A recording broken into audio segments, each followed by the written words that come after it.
Mr. Speaker, I want to thank the Leader of the House for taking us through the Business Committee's report for the ensuing week. There are some few observations I want to put across. So, Speaker, one, on the listed business of members, questions and motions. So, Speaker, we have a backlog of questions. I would plead with Leader of Government Business to work closely with the clerk at table to program the ministers to come. And to our dear ministers, they should prioritize Parliament, because some of the last minute excuses affect members. So, Mr. Speaker, if this week we are not going to have them in, I would plead that the necessary correspondence should get to their desk for them to start coming to answer questions next week. Then, Mr. Speaker, on motions, we have this important motion that I moved. Mr. Speaker, it was seconded and debates commenced. It took us over 7 weeks.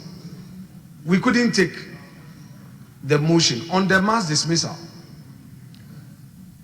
The need for Parliament to invite the Chief of Staff to provide guidance. Yes, that is the motion. It's not, it's a matter of record. Because, Mr. Speaker, the burden of that motion really is whether or not the Chief of Staff can, by an administrative directive, instruct chief executives of state-owned institutions to terminate contracts of their employees.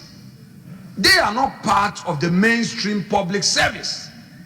The fact that the state has majority shares in an enterprise does not give unfettered powers to government to, as it were, direct termination of employment. Mr. Speaker. Honorable Minority Leader, respectfully, is your concern not addressed by item numbered 2D? My view is that it is here, there are motions and resolutions. Mr. Speaker, motions may be debated and there are consequential resolutions, if any, taken during the week. And it is the order paper that will specify the motions that are supposed to be taken. So for the purposes of the business statement. Yes, Mr. Speaker, thank you very much for the guidance. We always learn at your feet. Mr. Speaker, the mainstay of my submission really is the fact that this is general.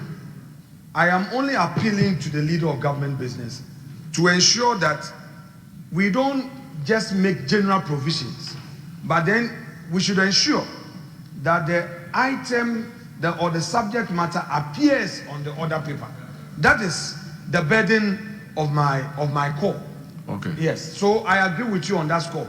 And I'm taking the opportunity to further reiterate the fact that, Mr. Speaker, these are human rights issues. These are human rights issues. Many Ghanaian youths who were employed 2 years, 3 years, the petitions are all before us. And because of that omnibus directive, Maritime Authority, Ghana Road Fund, GRA, Ghana Gas, Mr. Speaker, all these employees were sacked. The only place guaranteed by the Constitution for their views, their concerns to be heard is the People's Chamber, Parliament. Yes, the court is there. But where the people's representative would have to speak for them. Leader, under the rules, it appears you are arguing your Very well, motion. Mr. Speaker, I will rest my case. Mr. Speaker, I will rest my case. I just needed to bring that to the attention of the House. My last point, Mr. Speaker, the majority leader in his opening remarks underscored an important point, that the one who has been nominated for Chief Justice position must come prepared to earn the approval of the House. No, because it's a program. He says he should come prepared. I am not speaking in respect of that matter specifically, but to all nominees who will be appearing before us should take a cue from the majority leader. If you come unprepared, you don't have your judgment, we have questions about your involvement in your boss's